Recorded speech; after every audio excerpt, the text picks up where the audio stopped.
जय श्रीराम। गत किछि वर्ष तले न्यूज 18 ओडिया रे आमर जने बुद्ध व्यक्ति प्रताप रथ जी की हेतुवादी निजको सबू ज्ञानर गंतागर बोली से भावुचंदी। सडनली से गोटे वीडियो रे कहले जे हिंदू को कोठे डिफाइन कराई माने कोठे भी हिंदू शब्दर अर्थ कोठे भी किछि कहा जायनि जे हिंदू किए। तो मो आज आमे फर्स्ट रे तांकर वीडियो टाइ देखि देबा। जानिचंदी हिंदू को डिफाइन हे नाही ए पर्यंत हिंदू बोली ओटे शब्द नाही। मुसलमान मानकर अछि गोटे धर्म तो ए पर्यंत हिंदू बोली शब्द टे कोटे डिफाइन हेनी कॉन्स्टिट्यूशन रे नाही कि कोडे भी किछि माने डिफाइन टोटली कहैतना हिंदू धर्म हिंदू कोन। तो मु किछि वर्ष लास्ट ईयर रे मु मोर गोटे वीडियो करथली जोटे कि सावरकर जी से तांकर निजर गोटे हिंदुत्व बही रे से हिंदू उपरे किछि लिखिथिले। से वीडियो टी चलंतु आमे देखिबा। मतरे हिंदू किए आसिंधु सिंधु पर्यंता यस्य भारत भूमिका पितृभूमेश्च सबै हिंदू रीति स्मृतः। जेकोसी व्यक्ति सिंधु नदी समुद्र पर्यंत एही भारत भूमि को निजर पितृभूमि एवं पवित्र भूमि मानुची एवं एहा उपरे दाबी करुची ताकू हिंदू कहंती। मु एहाकु टिके सरल कर दोची। उत्तर रे सिंधु नदी माने वर्तमान रो पाकिस्तान रे थिबा सिंधु नदी समुद्र पर्यंत माने दक्षिण रे थिबा कन्याकुमारी समुद्र पर्यंत भूमि को निजर पितृभूमि बा पुण्य भूमि मानिबा। एथिरे पुण्य भूमि रो अर्थ बुझिबा।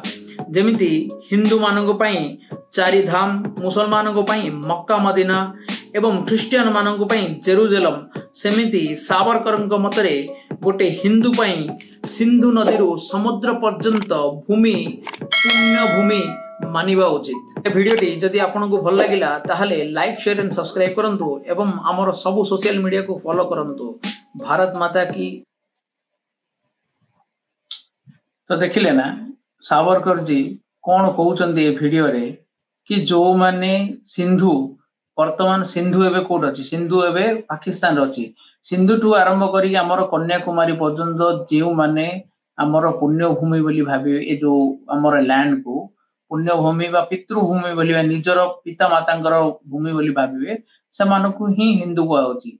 एक्चुअली आमे देखिया बोले हिंदू शब्दटी आसीला कोड आसी आमे जेते बेले सिंधु नदी उपत्यका काल रे जो से समय रे रहुतिले बाहर जो माने आसुतिले भारत बाहर अन्य देशरु से माने से लोक मानकु सिंधु सिंधु कहले सिंधुटा हिंदू हेला सप्त सिंधु जो नदी थिला सेटा सप्त हिंदू रे परिणत हे गला।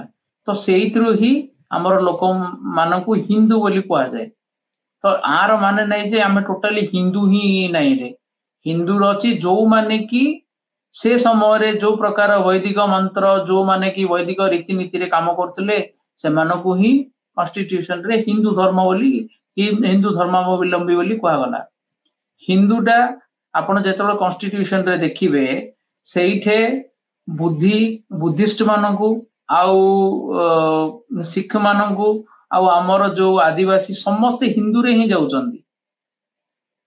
तो ए प्रकार जुक्ति जो बाढुचंदी हमर हेतुवादी अंकल कोन कहि परिया माने से निजको प्रोफेसर बोली भाबुचंदी किंतु तांकर एति की साधारण ज्ञान भी नाही कि हमर हिंदू धर्म शब्दटी कोठ उत्पत्ति हला। तो ए प्रकार किछि पढ़ी नाहंदी हिंदू धर्म ऊपर ना ज्ञान से मानकर अछि खाली लोक मनकु फोकुआ बनाया पई एमानु देखुचंदी आ एमाने न्यूज़ चैनल को एथि पे आसंदी कि लोक माने देखुचंदी आ किछि कारण नाही ना अंकर किछि नॉलेज अछि जोडरे कि ग्रास करि हबो ना एमानु सुनिले आमे किछि ऊपर को उठी परिबा। तो ए भलिया लोक मनकु मु भाबुजी न देखिबा ही भलो। जो यूट्यूब वीडियो रे से माने आसुचंदी अंकर तो पूरा चैनल अछि से मानकर हेतुवादी मानकर कोदिन से ऊपर भी देखिए सी कौन कौन कहते से गॉड भगवान ऊपर नास्तिकतार जो ये करछंती से ऊपर भी आमे डिस्कशन करबा। तो आपन को जदि हमर ए वीडियो भल लागि तो डेफिनेटली आपको शेयर करिवे। ए भले लोकन को काउंटर करिया दरकार नहले कोन हबो आकु सुनिया पई ए लोक को परिवर्तन आर हां रे हां मिसेया पई भी बहुत लोक बाहरी। तो सेथि पई हमको समस्त जागृत हेबा दरकार आ ए भले लोक मन को काउंटर करिया पई। जय श्री राम, जय जगन्नाथ।